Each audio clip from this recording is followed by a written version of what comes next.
શ્રાવણ માસ મહાત્મ્ય 9મો અધ્યાય. ભગવાન શંકરે સનતકુમારને કહ્યું, હવે હું તમને શુક્રવારની કથા કહું છું, જેના શ્રવણ માત્રથી પ્રાણી સમસ્ત વિપત્તિઓથી છૂટી જાય છે. પાંડવ વંશમાં ઉત્પન્ન એક સુશીલ નામના રાજા હતા. તેની પત્નીનું નામ સુકેશી હતું. રાજા સદાચારી હતા અને બધી વાતે સુખી હતા, પણ શેર માટીની ખોટ હતી. એમને સંતાન ના હોવાથી એ ચિંતાગ્રસ્ત રહેતા હતા. રાની સુકેશી ચિંતામાં ને ચિંતામાં સુકાતા જતા હતા.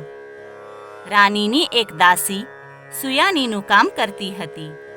તેને રાનીને ઉદાસ જોઈને કહ્યું, રાનીબા, તમે આટલી બધી ચિંતા કેમ કરો છો? હું તમને એક ઉપાય કહું છું, તેમ કરો. તમે આજથી જ સગર્ભા છો એવો ઢોંગ કરવા માંડો. ગામમાં એક બ્રાહ્મણી ગર્ભવતી છે. તેને 3જો મહિનો જાય છે. તમે પેટ ઉપર કપડાં બાંધીને પેટની વૃદ્ધિ કરીને ગર્ભવતી હોવાનો ઢોંગ કરવા માંડો. આગળનું કામ હું સંભાળી લઈશ. દાસીની આ વાત સાંભળીને રાનીએ પ્રથમ તો ખચવાટ અનુભવ્યો, પણ દાસીએ કહ્યું, રાનીબા, તમે બીઓ નહીં. આ વાતની કોઈને પણ ખબર નહીં પડે. રાનીએ દાસીની વાત માની લીધી અને પોતે સગર્ભા હોવાનો ઢોંગ કરવા લાગી. રાજાએ રાનીને ગર્ભવતી જાણીને પુંસવન તથા સીમંતોન્નયન પ્રસન્ન મનથી કરાવ્યું. 7 મહિના પછી એક મધરાતે બ્રાહ્મણીએ સુયાનીને તેડાવી. ત્યારે સુયાની પોતાની સાથે એક માંસનું પિંડ લઈને બ્રાહ્મણીના ઘરે ગઈ. બ્રાહ્મણીએ સુંદર પુત્રને જન્મ આપ્યો. સુયાનીએ તે પુત્રને ચૂપચાપ કોઈ દૂત દ્વારા રાજમહલ મોકલી દીધો. અને જ્યારે બ્રાહ્મણી હોશમાં આવી ત્યારે સુયાનીએ બ્રાહ્મણીને માંસનું પિંડ બતાવીને કહ્યું, અરે, આ તો અનર્થ થયો છે. તમને બાળકના બદલે આ માંસનું પિંડ ઉત્પન્ન થયું છે. આ સાંભળી બ્રાહ્મણી વિચારવા લાગી કે આવું કેમ થઈ શકે. એને સુયાની પર શક આવ્યો અને તે વિચારમાં આંસુ સારવા લાગી. આ બ્રાહ્મણી જીવંતિકા માનું વ્રત કરતી હતી. બ્રાહ્મણીએ પ્રાર્થના કરી કે, હે માતાજી, તમે મારા બાળકની રક્ષા કરજો. આ બાજુ રાનીએ પુત્રને ગ્રહણ કરીને બધાને જાણ કરી દીધી કે મને પુત્રનો જન્મ થયો છે. રાજાને ત્યાં પુત્રના જન્મની વાત સાંભળીને બધા રાજી રાજી થઈ ગયા. રાજાએ પ્રસન્નતાપૂર્વક જાતકર્મ સંસ્કાર આદિ કરાવ્યા અને પુત્રનું નામ પ્રિયવ્રત રાખ્યું અને ખુશીથી બ્રાહ્મણોને ગજ, રથ, અશ્વ આદિ દાન આપ્યા. શ્રાવણ મહિનો આવ્યો એટલે બ્રાહ્મણીએ જીવંતિકા દેવીનું વ્રત શરૂ કર્યું. શુક્રવારના દિવસે તેને લાલ વસ્ત્રો પહેરીને જીવંતિકા દેવીનું પૂજન અર્ચન કર્યું. તેને કંકુ, ચોખા, પુષ્પથી જીવંતિકા માની પૂજા કરી અને 5 દિવેટનો દીવો કરીને માતાજીને પ્રસાદમાં લાપસીનો નૈવેદ્ય અર્પણ કર્યો. માતાજીની કથા શ્રવણ કરી અને ઉપવાસ કર્યો. માતાજીને પ્રાર્થના કરી કે, હે જીવંતિકામાં, તમે મારા બાળકની રક્ષા કરજો. માં જીવંતિકા તે બાળકનું રક્ષણ કરવા માટે રાજભવનમાં પણ આવ્યા. સમય જતાં આ રાજકુમાર મોટો થવા લાગ્યો. અમુક વર્ષો બાદ રાજા સુશીલ મરણ પામ્યા એટલે રાજકુમાર પ્રિયવ્રત રાજ્ય સિંહાસન પર બેઠા. રાજકુમાર એના પિતાનું શ્રાદ્ધ કરવા માટે ગયાજી જવા નીકળ્યા. તે કાર્પટિક વેશ ધારણ કરીને નીકળ્યા. રસ્તામાં તે એક વાણિયાના ઘરે રાત રોકાણા. એ વાણિયાને 6 બાળકો થયા અને 6 બાળકો વારા ફરતી છઠ્ઠીના દિવસે મરણ પામ્યા હતા. આજે 7મા બાળકની છઠ્ઠી હતી અને વિધાત્રીમાં લેખ લખવા આવવાના હતા. ઘરના બધા ઊંઘી ગયા હતા ત્યારે જીવંતિકામાં રાજકુમારનું રક્ષણ કરતા હતા. મધરાત્રે વિધાત્રીમાં પધાર્યા એટલે જીવંતિકા માતાએ ત્રિશુલ આડું ધર્યું અને પૂછ્યું, હે દેવી, તમે અહીં કેમ આવ્યા છો? ત્યારે વિધાત્રી માએ કહ્યું કે આજે વાણિયાના દીકરાની છઠ્ઠી છે એટલે તેના લેખ લખવા આવી છું.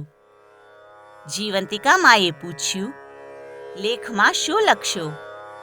ત્યારે વિધાત્રી માએ કહ્યું, આ બાળકના ભાગ્યમાં જે છે તે લખીશ કે છોકરો સવારે મરણ પામશે. ત્યારે જીવંતિકા મા બોલ્યા, ના ના વિધાત્રી, હું તમારી મોટી બહેન અહીંયા હાજર હોઉં ત્યારે તમે આવું અમગળ ના લખી શકો. વિધાત્રીમાં જીવંતિકા માની વાત માની બાળકનું દીર્ઘાયુષ્ય લખીને ચાલ્યા ગયા. સવાર થતાં વાણિયાએ પોતાના બાળકને જીવિત જોઈને આશ્ચર્ય પામ્યો અને તે ખૂબ જ રાજી થઈ ગયો.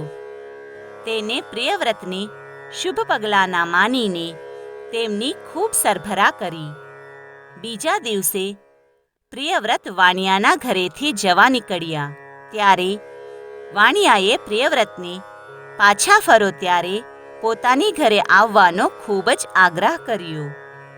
પ્રિયવ્રત સારું કહીને ત્યાંથી રવાના થયા. તે ગયાજી પહોંચીને શ્રાદ્ધ કર્મ કર્યું ત્યારે પિંડદાન આપવા માટે હાથ લાંબો કર્યો તો તેને એકના બદલે 2 હાથ દેખાના. આ જોઈને પ્રિયવ્રત વિચારમાં પડી ગયો. તેને પંડિતોને આનું કારણ પૂછ્યું તો પંડિતોએ કહ્યું, આ 2 હાથ પિતાના છે.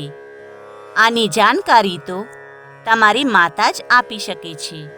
આ સાંભળીને રાજા ચિંતિત તથા દુઃખી થયા અને એના મનમાં ઘણા વિચાર કરવા લાગ્યા. પ્રિયવ્રત શ્રાદ્ધ ક્રિયા પતાવી પાછા વળ્યા અને રસ્તામાં ફરીથી વાણિયાના ઘરે રોકાયા. એ દિવસે તે વાણિયાને ત્યાં એના બીજા બાળકની છઠ્ઠી હતી. મધરાતે પાછા વિધાત્રીમાં લેખ લખવા આવ્યા. આ વખતે પણ જીવંતિકા માએ તેમને રોક્યા અને બાળકનું દીર્ઘાયુષ્ય લખવા કહ્યું. વિધાત્રી માએ તેમના કહ્યા પ્રમાણે કર્યું. લેખ લખીને આવ્યા પછી વિધાત્રી માએ જીવંતિકા માને પૂછ્યું, દેવી જીવંતિકા, તમે આ વાણિયાના ઘરે કેમ પધાર્યા છો? એટલાકમાં રાજકુમારની ઊંઘ ઉડી ગઈ. તેને કોઈક વાત કરી રહ્યું હોય તેમ લાગ્યું અને તે ચૂપચાપ વાતો સાંભળવા લાગ્યો. જીવંતિકા દેવી બોલ્યા, હે વિધાત્રી, આ રાજકુમારની માતા વર્ષોથી શ્રાવણ માસના શુક્રવારે મારું વ્રત કરે છે. તે દિવસે તે લીલા પીળા વસ્ત્રો નથી પહેરતી અને પીળા અલંકારો પણ ધારણ નથી કરતી. ચોખાના પાણીને ઓળંગતી નથી અને લીલા માંડવા નીચે પણ જતી નથી. તે દિવસે તે લાલ વસ્ત્રો ધારણ કરીને ઉપવાસ કરે છે અને મારું પૂજન અર્ચન કરે છે. તેથી મારે આ રાજકુમારની રક્ષા કરવી પડે છે. એ જ્યાં જાય ત્યાં મારે જવું પડે છે. તેના લીધે આજે હું વાણિયાની ઘરે છું. જ્યાં સુધી અહીંયા મારો વાસ હોય ત્યાં સુધી હું તેના બાળકનું અહિત ના થવા દઉં. વિધાત્રીમાં સારું કહીને ત્યાંથી જતા રહ્યા. સવાર થતાં વાણિયાએ તેનો બીજો દીકરો પણ જીવતો જોઈને ખૂબ જ રાજી થઈ ગયો. થોડા દિવસમાં પ્રિયવ્રત રાજમહેલમાં પાછો આવ્યો અને તેને રાની માને પૂછ્યું, માં, તમે કયું વ્રત કરો છો? રાની માએ કહ્યું, બેટા, હું તો એકેય વ્રત નથી કરતી. આ સાંભળીને રાજકુમારને નવાઈ લાગી અને તે સમજી ગયા કે આ મારી સગી માં નથી. તેને પોતાની માને શોધવાનું નક્કી કર્યું. શ્રાવણ માસના પહેલા શુક્રવારે રાજા પ્રિયવ્રતે આખા ગામમાં ઢંઢેરો પીટાવ્યો કે આજે નગરની બધી સ્ત્રીઓએ લીલા પીળા વસ્ત્રો પહેરીને જમવા આવે. રાજાની આજ્ઞાનુસાર બધી સ્ત્રીઓ લીલા પીળા વસ્ત્રો પહેરીને જમવા આવી. જ્યારે રાજાએ તપાસ કરાવી કે કોઈ બાકી તો નથી રહ્યું ને, ત્યારે ખબર પડી કે એક બ્રાહ્મણી આવવાની ના પાડે છે. તે જીવંતિકા માનું વ્રત કરે છે, એટલે લીલા પીળા વસ્ત્રો નહીં પહેરે. રાજા પ્રિયવ્રત બધી વાત સમજી ગયા અને તેને બ્રાહ્મણી માટે લાલ વસ્ત્રો મોકલ્યા.